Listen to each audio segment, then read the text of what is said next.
Welcome. Will you please introduce yourself? My name is Charlene Brakefield. I'm Dominic's grandmother.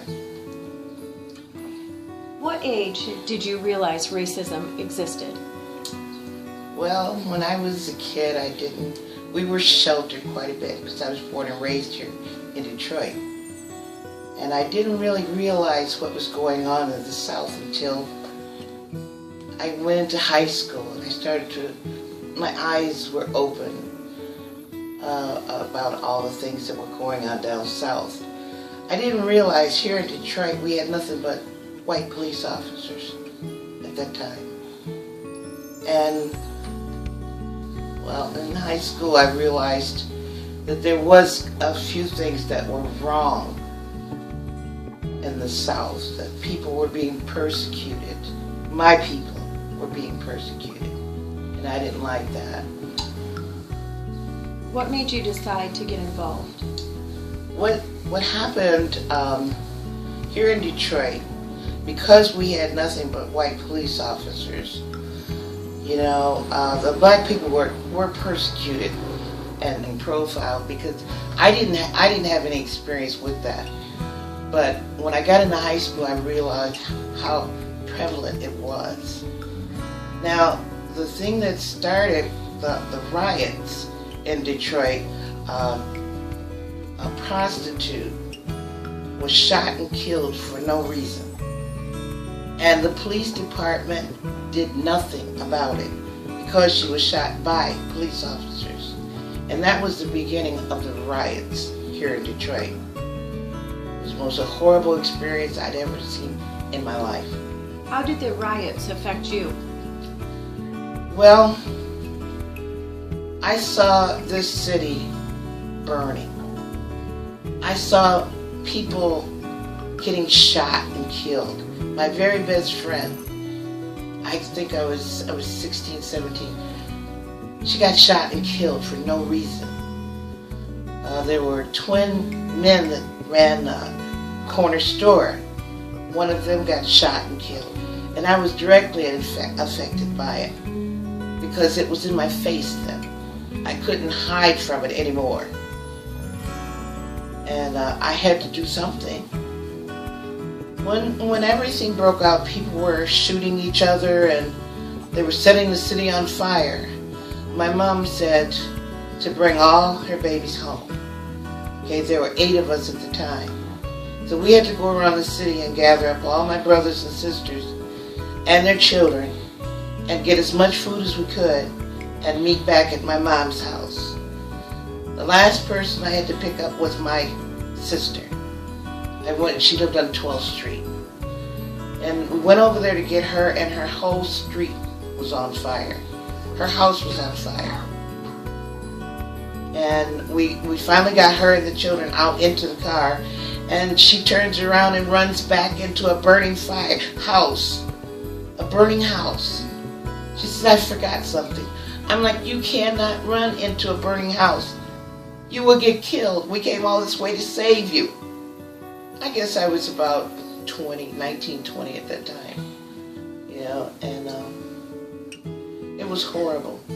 I'd never seen anything like that. And on television they were showing nothing but the city of Detroit burning and people getting shot on TV. You talked about the curfew. How did that work? And how long did that last? Well, that lasted for weeks until the fighting and everything stopped. They sent the National Guard here in Detroit, and we had curfews. 6 o'clock, you had to be off the street. You had to be off the street and in your house, or they would shoot you. Okay, you couldn't be on the street, period. Now, one thing I did, I had a friend that lived on the next street, and I was going to sneak through the alley and go over to her house. And I went through the alley, and I heard all of these clicking sounds. I was next to her house. I heard all these clicking sounds, and I heard this man say, "Stop!" And when I focused in, there were about 20 National Guards pointing their guns at me.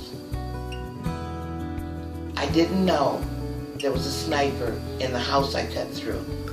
I could have been killed. But one of the guys came and got me and pushed me out of the way. Life had to change here in Detroit. It had to change. They started to hire more black police officers. Black people started to get involved with politics. Everything had to change because it was like all white ruled here in the city. And I lived on the east side, and that's where the blacks lived, and I didn't know. I didn't know that that's only where the black people lived, and the white people lived everywhere else.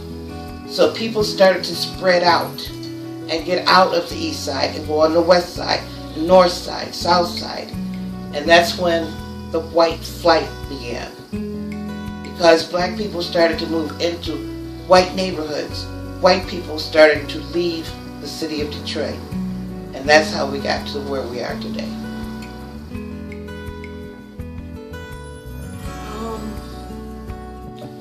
You hear the name Martin Luther King Jr. a lot. What does that name mean to you? Martin Luther King, at the time I was young and I couldn't understand his concept. Peaceful disobedience. Okay, I couldn't understand that. I was mad. When I saw what was going on down south and now here in the city of Detroit, I got mad and I wanted to be a rebel. At first I wanted to follow Malcolm X, that we'd fight back. And then I started to understand after a while what Martin Luther King was trying to show us. Nonviolence protests. And I tried that. He came here to the city and we went to all his rallies. And that's what really got me involved when I started to hear him speak, and say what our lives should be instead of what we had settled for. Okay, that's why I got involved. They wanted to erase the whole movement. Malcolm X, Martin Luther King, John Kennedy, and Bobby Kennedy. Those were the people that were fighting for change in this country, not just in the South, in this country. And they killed them all. But Martin Luther King knew they were going to kill him.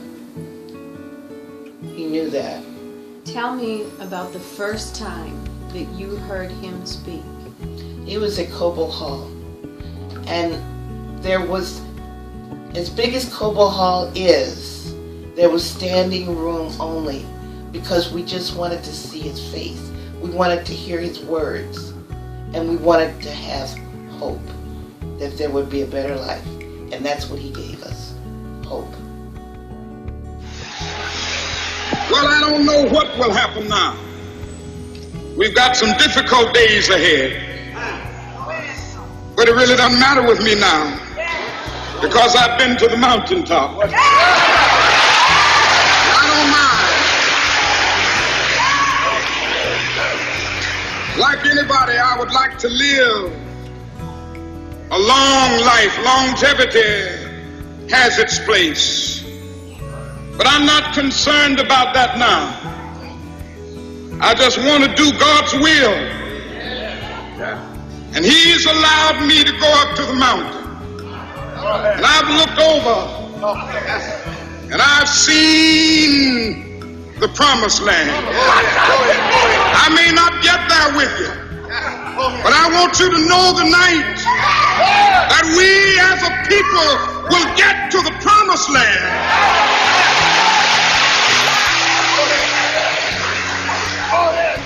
So I'm happy tonight. I'm not worried about anything. I'm not fearing any man. Mine eyes have seen the glory of the coming of the Lord.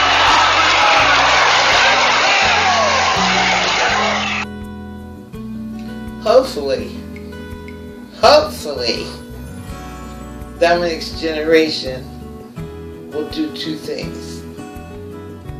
Number one, they'll get educated. That's the very first thing they should do. Educate themselves. You don't know your enemy until you know what your enemy knows. Okay? So you have to educate yourself. And then you can go about to make changes in these United States and make it better, not just for blacks or for whites, for everybody to be equal. Now, and it was so beautiful to see the way this country has changed, and that there is hope. People live together now. You know, it's not perfect, but it has changed so drastically from the 50s until now that there is hope that one day we'll all be able to live here together.